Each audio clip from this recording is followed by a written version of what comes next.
Hello, my name is Joy D. Fanning, an astronaut of life. I'm a psychic and I help people go inward to explore. In today's video, I wanted to talk about something I touched upon in my previous video, which is how I'm learning through my experiences in meditation and just spirituality in general that information comes to us in layers, or as we go into a higher level of awareness, so does our understanding.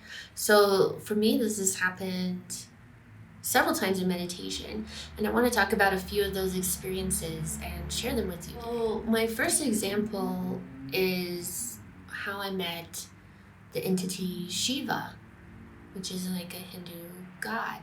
When I first saw Shiva in meditation, I was actually meditating with Jesus, and um, I was Jesus and I worked one-on-one because I had my own issues with him. Then I was transported to like this meeting hall, this angelic, heavenly looking banquet hall. Really, there was this long table.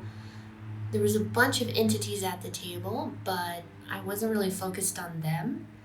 And that point in the meditation, when Jesus was trying to get me to go inside, I was just like, whoa, whoa, whoa, whoa, whoa. I don't think I'm supposed to be here, Jesus. This feels like your jam. I'm just gonna like skedaddle here. And Jesus was like, no, you belong here. This is where you belong. And I was just like, I don't really think so. And he was just like, look. And he was pointing to me. And I looked down and I had this blue body and I was a man, and I got freaked out and I left the meditation. So that was, but I also heard the word Shiva.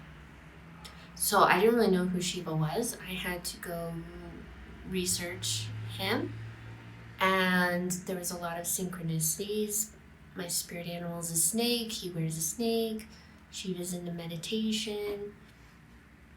A lot of synchronicities. I wasn't sure what the hell that meant. Am I Shiva? Is Shiva my guide? What's going on? That was my level of understanding in that moment.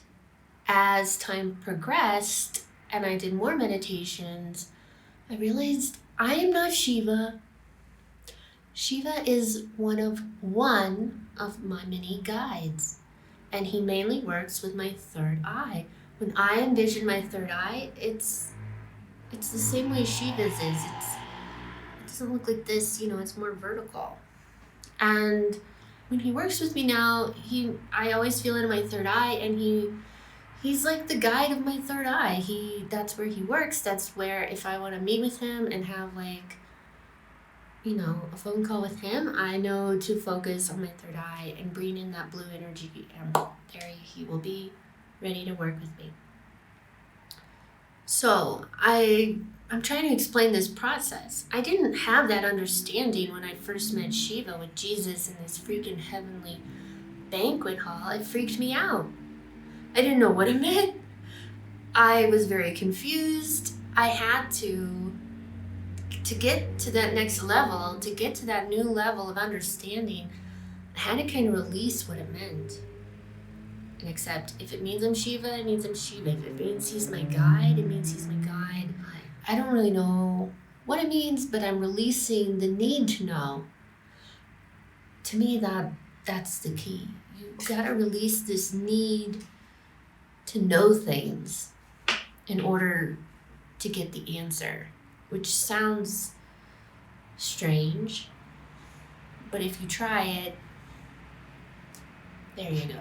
That's how you get it. I think a lot of times, like, we hold on to things. Oh, I saw Jesus in meditation. He's my everything. I'm going to stick with this. Or, well, Jesus pointed to me and I was in Shiva's body, so ergo I must be Shiva. This is my understanding. I will not change it. No. I think the understanding is unlimited. If you keep yourself open, layer on layer, as you grow, as you understand, you're going to see it from a new perspective, a new level. So another example I can give you is my meditations with God.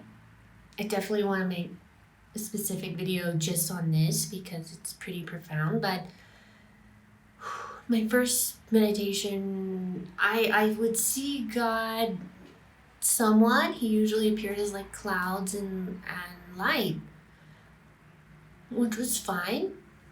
That was at the level of my understanding of God and everything. Beautiful energy, just kind of a big voice in the sky, so to speak. The next time I saw him, I saw a very strange, I had a very strange meditation, like experience that I'll have to deconstruct at some point. I've been deconstructing it for a while.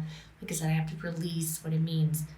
Because I was like Lucifer, the angel, and God was like this giant, and I was this little angel floating by God. And God said to me, I love you the most. And when he said that, I was like, what? No, you don't. And literally it was like glass broken. Everything I was seeing just turned into shards and went away. And I saw a lot of things at once, like this perpetual zooming out, and how everything is infinite. I basically saw infinity and how everything is infinite. And at the time when I saw that, what I saw that represented infinity, I assumed was God. And that became my level of understanding. I had to open up, release that knowing to interpretation. And then a few weeks later, I got the same, I saw that infinity, what infinity looks like to me, except this time I had a completely different understanding. This is weeks after that first one.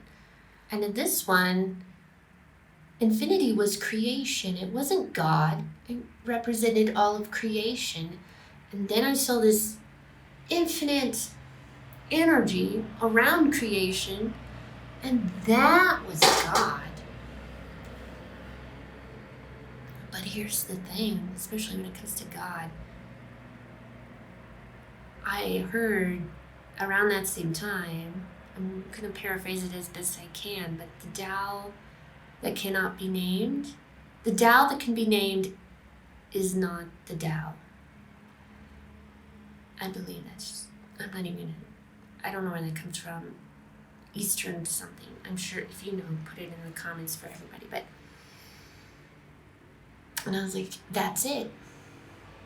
If I can name it, it's not God.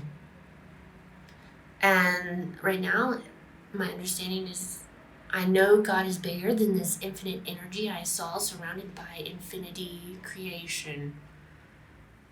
I don't quite know what it means, but I have to release this in order to gain that understanding so I can grow. I hope this is making sense. So every time I meditate with God now, it takes me to another level. I see it in a new way. I experience him in a new way. I don't even feel like it's a him, it's more like an it.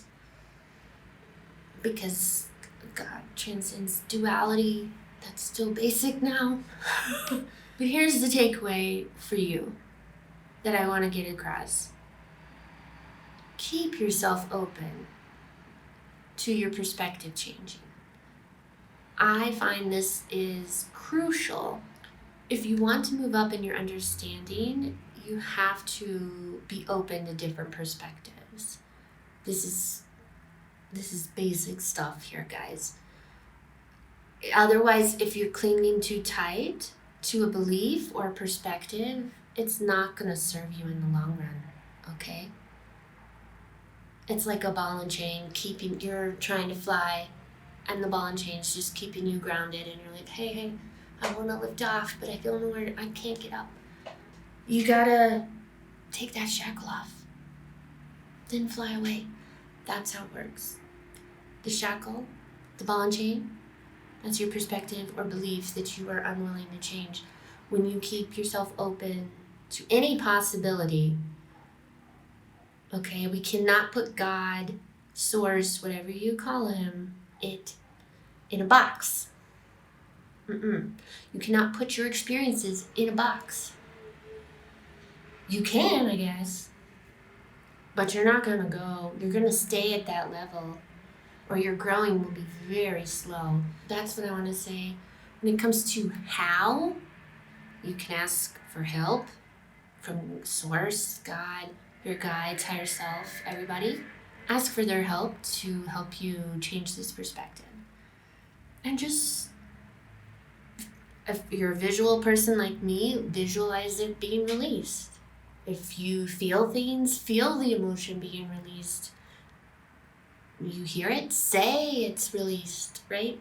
Whatever works best for you. For me, it's visualization. I visualize it leaving me, and then it leaves me. If you hear it, you say it. All these can work. If your intent is there, it's going to work, okay? So that's the lesson I wanted to part with you today. I hope it's helped you on your journey. I'm so glad you made me a part of it. I look forward to meeting with you again. If you like this topic and would want to dive into it more, I'm going to be launching an interactive program at the end of February on the 22nd. So check out my website if you were interested in that. I would love to have you there. We're going to learn how to dive deep into meditation and mantras and everything else to build a spiritual practice that you enjoy and want to participate in so that you can have amazing experiences that you desire. Thank you for everything. Namaste.